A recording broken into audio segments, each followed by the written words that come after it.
ಅಂತ ಹೇಳಿದ್ರೆ ನಮ್ಮ ಬ್ಯಾಂಕಿನ 105ನೇ ವರ್ಷದ ಒಂದು ಪಾದಾರ್ಪಣೆ ನಾಳೆ 1 ತಾರೀಕಿಗೆ 30 ತಾರೀಕಿನಿಂದ 105 ಆಗುತ್ತೆ. ನಾವು 8ನೇ ವರ್ಷಕ್ಕೆ ಕ್ಯಾಲೆಂಡರ್ ಬಿಡುಗಡೆ ಮಾಡ್ತಾ ಇರೋದು. ಕ್ಯಾಲೆಂಡರ್ ಬಿಡುಗಡೆ ಅಷ್ಟೇ ಅಲ್ಲ, ನಮ್ದು ಮೊಬೈಲ್ ಆ್ಯಪ್ ಅಂದ್ರೆ ಮೊದಲ ಬರೀ ಆಂಡ್ರಾಯ್ಡ್ ಫೋನ್ ಇತ್ತು. ಈಗ ಆಪಲ್ ಫೋನ್ಗೂ ನಾವು ಮಾಡ್ಕೊಂಡಿದ್ದೀವಿ. ಅದಲ್ಲದೆ ನಮ್ದು ಇದು QR ಕೋಡ್ ಒಂದು ಮಾಡ್ತಾ ಇದ್ದೀವಿ. ಮತ್ತು ಮೊಬೈಲ್ ಇದು ATM ಕಾರ್ಡ್ ಅಂದ್ರೆ ಎಂಥದ್ದು ಪ್ಲೇಟಿನಿಯಂ ಕಾರ್ಡ್ ಅಂತ ಹೇಳಿದ್ರೆ ಯಾವುದೇ ಊರಿಗೆ ಹೋದ್ರು ಕೂಡ ಇವತ್ತು ಕನೆಕ್ಟಿಂಗ್ ಎಲ್ಲರ ನಾವು ಹುಬ್ಳಿಂದ ಬೆಂಗಳೂರು ಮುಂಬೈ ಹೋಗಬೇಕಾದ್ರೆ ಎಲ್ಲರ ಏರ್ಪೋರ್ಟ್ನಲ್ಲಿ ಅಲ್ಲಿ ಉಳಿದ್ರಪ್ಪ ಅಂತಂದ್ರೆ ಅಲ್ಲಿ ನಾಷ್ಟ ಇಷ್ಟ ಎಲ್ಲ ಫ್ರೀ ₹2. ಅದು ಒಂದು ಕಾರ್ಡ್ ನಾವು ಈಗ ಬಿಡುಗಡೆ ಮಾಡ್ತಾ ಇದ್ದೇವೆ. ವಿಶೇಷವಾಗಿ ಏನಂತಿದ್ರೆ ಒಂದು ಸ್ಥಾನ ನಮ್ದು ಖಾಲಿ ಇತ್ತು. ಯಾರ್ದು ನಾಣಸ ಒಮ್ಮನಸ ಪದ್ಯವ್ರದ್ದು, ಅದವರು ಅಕಸ್ಮಾತ್ ನಿಧನ ಆದ್ರಿಂದ ಒಂದು ಸ್ಥಾನ ಖಾಲಿ ಇತ್ತು. ಆ ಸ್ಥಾನವನ್ನು ಕೂಡ ನಾವು ಭರ್ತಿ ಮಾಡ್ಬೇಕಂತ ಹೇಳಿ ಎಲ್ಲ ನಿರ್ದೇಶಕ ಮಂಡಳಿ ವತಿಯಿಂದ ಎಲ್ಲರೂ ನಾವು ಕೂಡಿಕೊಂಡು ಮೊನ್ನೆ ಒಂದು ಮೀಟಿಂಗ್ ಮಾಡ್ಕೊಂಡು ಪಾಸ್ ಮಾಡಿದ್ವಿ. ಇವತ್ತು ಅವ್ರಿಗೂ ಮಾಡ್ಕೊಂಡಿದ್ದೀವಿ. ಇವತ್ತು ಅವರು ಕೂಡ ನಮ್ಮ ಈಗ ಕೂಡ ಯಾವುದೋ ಮೀಟಿಂಗ್ ನಲ್ಲಿ ಎಲ್ಲ ಕೂಡ ಅವರು ಭಾಗವಹಿಸ್ತಾರೆ.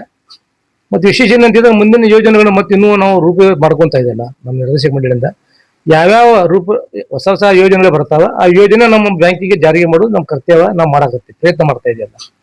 ಹೊಸ ವರ್ಷದ ಏನಾದ್ರು ಉಡುಗೊರೆ ಗ್ರಾಹಕರಿಗೆ ಅಂತ ನಾವು ಈಗ ನಾಳೆ 1 ತಾರೀಕಿಂದ 2 ತಿಂಗಳ ನಾವೊಂದು ಸ್ಕೀಮ್ ಮಾಡಿದ್ದೀವಿ.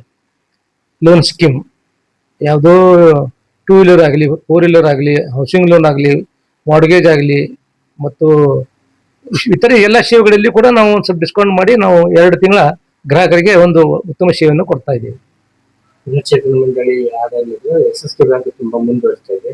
ಮತ್ತೆ ಮುಂದಿನ ಕಾರ್ಯರೂಪಗಳು ಈಗ ನೋಡ್ರಿ ಒಂದು ಹೇಳ್ತೀನಿ ನಿಮಗೆ, ಪುನಶ್ಚೇತನ ಮಂಡಳಿಯಲ್ಲಿ ಎಷ್ಟು ಸಫರ್ ಆಗಿದ್ದಾರೆ ನೀವು ನೋಡ್ತಾ ಇದ್ದೀರಿ. 13 ವರ್ಷ ಆತಿಗೆ 15 ವರ್ಷ ಆಯ್ತು. ನಾ 2010ರಿಂದ ನಮ್ಮ ಪುನಶ್ಚೇತನ ಮಂಡಳಿಯಲ್ಲಿ ಎಲ್ಲರೂ ಕೆಲವೊಬ್ರು ರಿಟೈರ್ಡ್ ಆಗಿ ಹೋಗಿದ್ದಾರೆ. ಯಾರಿಗೆ ಪಾಪ ಅವರು TM ಅವರಾಗಲಿ ವಸಂತಣ್ಣವರಾಗಲಿ ಅವರು ಕೂಡ ಇನ್ನೂ ಅದರ ಅವ್ರಿಗೆ ಹುರುಪಿದೆ ಬ್ಯಾಂಕ್ನಲ್ಲಿ ಬಂದು ಏನಾರ ಸೇವೆ ಮಾಡ್ಬೇಕಂತೇಳಿ ಮಾಡ್ತಾರೆ ಅವರು. ನಾವೆಲ್ಲರೂ ಕೂಡಿ ನಮ್ದು ಏನೋ ಒಂದು ಪುನಶ್ಚೇತನ ಒಂದು ಟೀಮ್ ರಚನೆ ಮಾಡ್ಕೊಂಡಿವಿ. ಆ ಟೀಮ್ ಯಾವುದೋ ಆಶೆ ಅಭಿಲಾಷೆ ಇಲ್ಲದೆ ನಾವು ಸೇವೆ ಮಾಡ್ತಾ ಇದ್ದೀವಿ.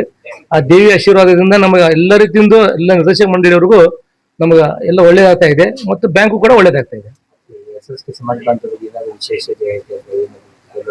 ಬ್ಯಾಂಕಿಂಗ್ ಏನು ಸೇವೆ ಕೊಡ್ಬೇಕು ಅದೆಲ್ಲ ಕೊಡ್ತಾ ಇದ್ದೇನೆ.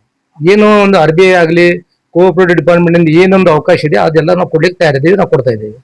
ಇವಾಗ ಕೆಲವೊಂದು ಲೋನ್ ಬೇಕಂದ್ರೆ ಸಾಕಷ್ಟು ದಾಖಲಾತಿಗಳನ್ನು ಕೇಳ್ತೇವೆ. ಆ ರೀತಿ ನೋಡ್ರಿ ಒಂದು ಗೈಡೆನ್ಸ್ ಇದೆ, ಆ ಗೈಡೆನ್ಸ್ ಪ್ರಕಾರ ನಾವು ಮಾಡ್ಲೇಬೇಕು. ಇವತ್ತು ಲೋನ್ ಕೊಟ್ಟರೆ ನಾಳೆ ರೊಕ್ಕ ಬಸ್ಸಲಾಗ್ಲಿಪ್ಪ ಅಂದ್ರೆ ಅದು ನಮ್ಗೆ ನಾಳೆ ಪ್ರಾಬ್ಲಮ್ ಆಗುತ್ತಲ್ಲ.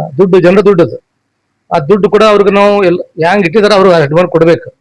ಹಿಂಗಾಗಿ ನಾವೇನೈತಿ ನಮ್ದು ಏನಂತ ಒಂದು ರೂಲ್ಸ್ ಪ್ರಕಾರ ಅದನ್ನ ನಾವು ಕರೆಕ್ಟ್ ಆಗಿ ಫಾರ್ಮ್ ಮಾಡ್ತಾ ಇರ್ತೇವೆ. ಕೆಲವೊಂದು ಮಳಿಗೆಗಳು ಖಾಲಿ ಇದ್ರ ಬಗ್ಗೆ ಆ ಮಳಿಗೆ ಖಾಲಿ ಮಾಡ್ಲಿಕ್ಕೆ ನಮ್ದು ಉದ್ದೇಶ ಏನೇ ಇಲ್ಲ. ಆದ್ರೆ RBI ದವರು ನಮಗೆ ಮೇಲೆ ನೋಟಿಸ್ ಕೊಡ್ತಾ ಇದ್ದಾರೆ.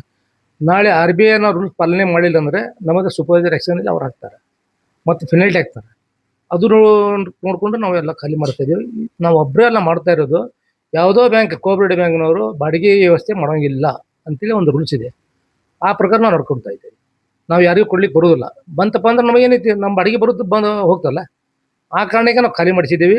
ದಯಮಾಡಿ ಇದ್ರ ಬಗ್ಗೆ ನೀವು ಜಾಸ್ತಿ ವಿಚಾರ ಮಾಡಕ್ಕೆ ಹೋಗ್ಬೇಡ್ರಿ. ಕೊಡ್ಲಿಕ್ಕೆ ಬರೋದಿಲ್ಲ. ನಾವು ಒಂದು ಉದ್ದೇಶ ಇಲ್ಲ. RBI ದವ್ರದ್ದು ಒಂದು ನೋಟಿಸ್ ಇದೆ.